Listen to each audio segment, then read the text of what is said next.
Chapter 1 The Song in the Glass. My world was made of ice and whispers.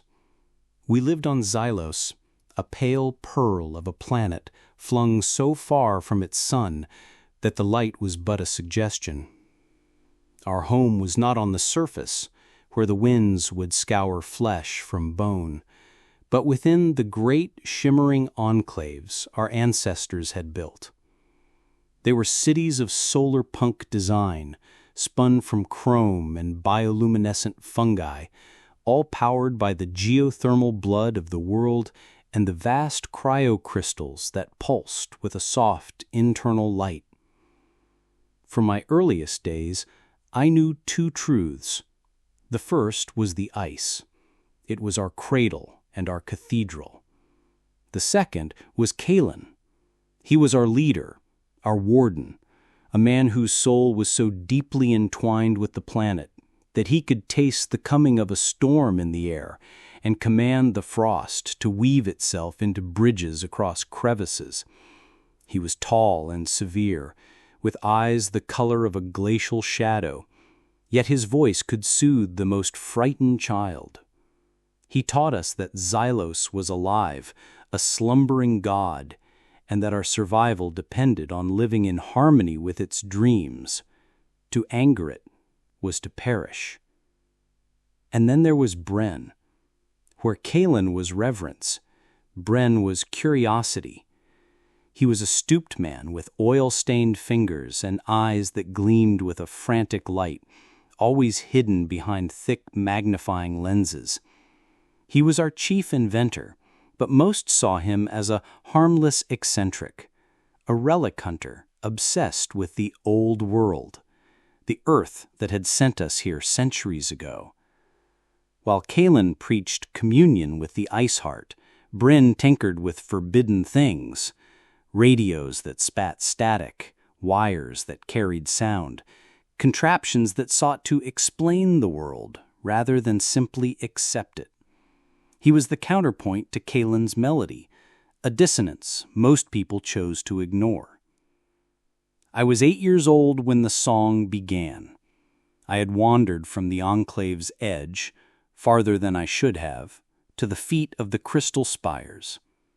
This was our most sacred place, a ring of colossal, razor-sharp crystals that clawed at the thin sky. Kaelen said they were the planet's nerve endings. As I traced the glowing runes on the base of one, a new sound slipped beneath the eternal moan of the wind. It was a hum, deep and resonant, a single, mournful note that made the fillings in my teeth ache. It felt ancient, a sound of profound and ending loneliness. I turned, expecting to see one of Bren's machines, but there was nothing, only the ice, the wind, and this new secret song that I would soon learn, only I could hear. The adults felt it only as a vague unease, a tremor in the bones they dismissed as a coming quake. But I heard its voice. It was a warning. Chapter 2 The Widening Cracks. The hum grew. Within a week, it was no longer my secret. It became a physical presence, a vibration that thrummed through the foundations of our enclave and sent hairline fractures spidering across the ice plains. The beautiful, silent auroras that draped our nights began to writhe and coil in sickly shades of green and violet. The whispers of Xylos were turning into a groan of pain. Worse, though, was the change. It was a known thing on Xylos, a gentle, generational erosion. Our ancestors, the first landers, had written of sharp memories, of passionate loves and bitter hatreds, but their children and their children's children had grown more serene. Our emotions were muted, our histories softened into myth. Kaelen taught that this was a blessing, the planet embracing us, shedding the sharp edges of our individuality so we might fit more smoothly into its dream.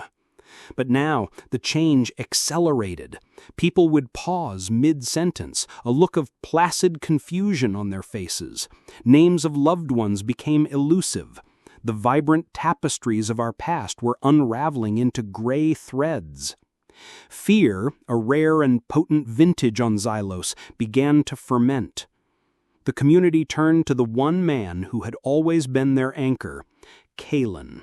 He stood before the great congregation in the central dome, his face a mask of grim certainty. "There is a creature at our door," he declared, his voice echoing in the crystalline hall. "It is a parasite from the void, drawn to the life of our world. It batters against the heart of Xylos, and this sickness, this forgetting, is the planet's fevered response. It tries to defend itself." His solution was as grand as his diagnosis. He would conduct the rite of severance. At the heart of the crystal spires, he would use his power, amplified by every soul in the enclave, to weave a shield of absolute silence. It would cut Xylos off from the void forever, encasing us in a shell of pure divine ice. We would be safe. We would be isolated. We would be eternal. The crowd roared its approval, a sound of desperate hope. To question Kaelen was to question the ice itself. But one man did. Bren, his face pale and his hands trembling, pushed his way through the crowd. He held a device of brass and spinning wires, a tangle of heresy that pulsed with a faint light. "You are wrong, Warden," he rasped, his voice thin but clear. "That is not a creature. It is a voice, a prisoner, and your ritual will be its execution." Chapter 3. The Heretic's Equation. Kaelen turned his glacial gaze upon Bren. The crowd muttered, their adoration for their warden curdling into suspicion of the tinkerer. "You speak of voices, inventor," Kaelen said, his tone dripping with condescension. "You who would rather listen to the chatter of a dead world on your wires than the soul of the living one beneath your feet?" "I have listened to both," Bren retorted, stepping forward. He held up his contraption. "This is a xeno-acoustic harmonizer. I did not invent it. I rediscovered it. The principles are in the very crystals you use for light and heat. You see them as gifts from a god. I see them as the most sophisticated communications array ever conceived. The hum, the quakes, it is not an attack. It is a distress signal." He projected a shimmering image from his device into the air. It was a complexed wave, a pattern of peaks and troughs that pulsed in time with the hum I still heard in my head. This is a language. The language of a being of immense age and power, trapped in a geological prison deep within the planet's core. It is the ice heart, Kaelen, not a metaphor, not a god, but a living, thinking creature, and it is dying. A hush fell. I saw flashes in the data stream, ghostly images of ships, stars, and a time before the ice. Our history, not as a gentle myth of settlement, but a frantic, desperate landing. Our ancestors had not chosen Xylos. They had crashed here. The change, Bren explained, was not a blessing. It was the slow, psychic bleed of a comatose being, its dream state inadvertently soothing and suppressing the sharper thoughts of the tiny, noisy creatures living on its skin. "Your ritual," Bren said, his voice dropping to a desperate whisper, "your shield of silence will sever the last threads of its consciousness. You will not be killing a monster. You will be murdering our world. The geothermal energy, the stable atmosphere, it is all regulated by this being. Without it, Xylos will freeze solid. We will be preserved in a tomb of your making." Kaelen stared, his certainty for the first time showing a crack. But then he looked out at the faces of his people, scared, confused, yearning for the simple truth he had always provided. His face hardened. "Heresy," he pronounced. "The ramblings of a man who has forgotten the sacred to chase the profane. Guards, escort the inventor to his workshop. He will not interfere with the salvation of our people." As they led Bren away, his eyes found mine in the crowd. He did not look defeated. He looked like a man who had just set a clock ticking. Chapter 4. The Choice at the Spire. The day of the rite of severance arrived with a sky the color of a bruise. The hum was a constant, deafening roar now, a physical pressure that made it hard to breathe. The change had become so profound that my own parents looked at me with a gentle, loving vacancy, their memories of my childhood all but gone. They knew they loved me, but they no longer remembered why. Only my fear, sharp and undiluted, kept my own mind clear. I found Bren in his workshop, surrounded by a chaotic orchestra of humming machines. He did not seem surprised to see me. "He will not listen, will he, Alara?" he said, not looking up from a small silvery disc he was calibrating. "He believes he is saving us," I whispered. "Belief is a powerful engine," Bren sighed. "It can drive a man to paradise or off a cliff. Kaelen is a good man, but he is driving us all off a cliff." He held out the silvery disc. It was cool to the touch. "This is a sonic resonator. When Kaelen begins the final chant, the one that will weave the threads of silence, you must activate it. It will not harm him, but it will shatter the harmony of the ritual. It will create a moment of pure noise." "Why me?" I asked, my hand trembling as I took it. "Because the being song is clearest to you," he said, finally meeting my gaze. His eyes were kind. "Because Kaelen would never suspect a child.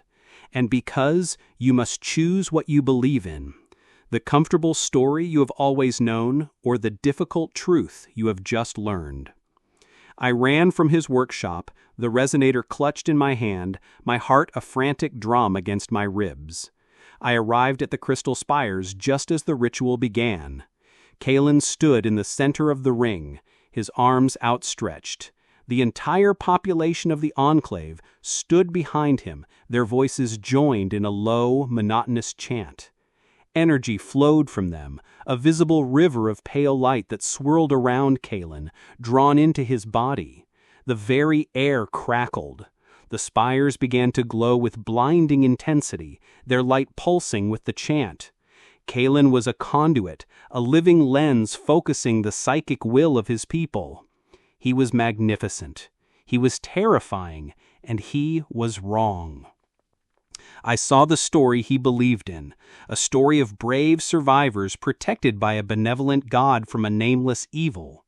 But I also saw Bren's equation, a story of a lonely dying creature and the descendants of castaways who were about to unknowingly kill their own host. What was worth risking everything for? A beautiful lie or a terrible truth? Kaelen's voice rose, reaching the final crescendo. "For silence! For safety! For eternity!" he cried. As he drew in a great breath to speak the final binding word, I pressed the button on the resonator. Chapter 5. The New Harmony. It did not make a sound I could hear. It made a sound the planet could hear. A wave of pure, chaotic noise erupted from the disk, a shriek of static in the symphony of the ritual. The streams of light flowing into Kaelen shattered. The crystal spires flickered violently, their glow sputtering.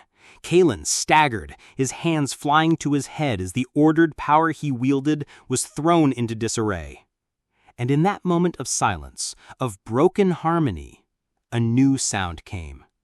It was not from my resonator, but from Bren's machines, which he had dragged to the edge of the spires. He threw a heavy switch, and a wave of pure, modulated energy surged from his harmonizer into the spires. He was not blocking the signal, he was clarifying it. He was giving the prisoner a voice. The hum transformed.